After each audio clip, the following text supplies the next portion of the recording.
सिया राम मित्रों, कैसे हैं आप सब।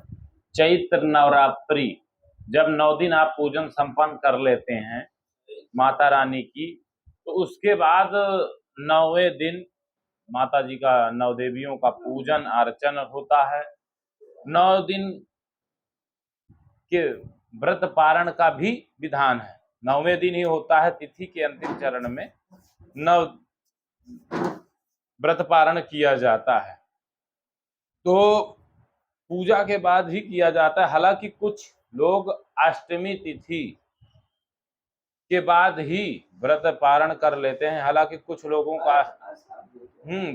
का अपना है कि कुल देवी का पूजन करके, अपनी कुल देवी का पूजन करके मान्यता अनुसार व्रत खोल लेते हैं।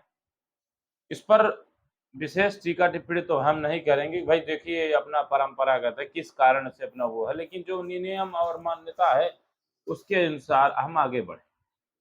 तो नवरात्रि व्रत पारण का इनका पालन करना जरूरी है, नहीं तो व्रत अधूरा रह जाता है। तो आइए जानते हैं नवरात्रि व्रत पारण का विधि। नवरात्रि में जो लोग पूरे 9 दिन का व्रत रखते हैं वह नवमी तिथि के समाप्त होने के बाद व्रत खोल सकते हैं। 9वीं तिथि के अंतिम चरण में व्रत खोल सकते हैं। पंचांग के अनुसार चैत्र शुक्ल पक्ष 9वीं तिथि 16 अप्रैल 2024 को 1:30 से शुरू होकर 17 अप्रैल 2024 को दोपहर 3:34 तक खत्म होगी। 9वीं पर दोपहर 3:14 के बाद 14 मिनट तक, यानी कि अंतिम चरण पर विशेष ध्यान देना। कहीं कहीं अपना लिख देते हैं कि तिथि के अंतिम समाप्ति के बाद, लेकिन ऐसा नहीं, तिथ्यांते है ना जी। तो यहाँ पर अंतिम चरण, यानी कि जो अंतिम चरण तिथि का चल रहा है उसमें, और तिथि के समाप्त होने पर 10वीं के लगने और 9वीं के समाप्त होने और 10वीं के लगने के मध्य में भी व्रत पारण करने का विधान है। अब आगे बात करेंगे कि 9वीं तिथि पर माँ गौरी का पूजन होता है। माता की पूजा के बाद 9 कन्याओं का पूजन करें, उन्हें भोजन कराएं, फिर हवन करें।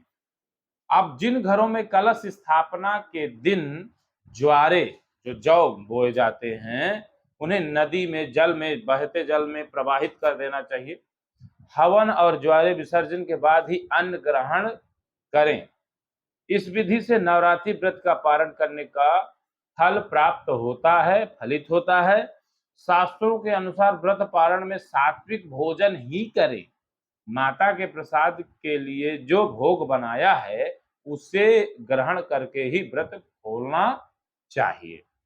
नवरात्रि की तिथि पर हलवा, पूड़ी, काले चने की सब्जी बनाई जाती है। इसे पहले कन्याओं को खिलाएं और फिर परिवार वाले ग्रहण करते हैं, और जो व्रत पारण करना है जिनको, वह भी इसी में से ले सकते हैं। तो यह थी बड़े ही सरलता और सहजता के साथ आपको नवरात्रि व्रत पारण विधि की संपूर्ण जानकारी आपको दी गई है। तो आपको याद रखना है बस, और उसके बाद व्रत संपन्न करेंगे। जय श्री राम, जय चित्रकूट धाम, जय माता रानी।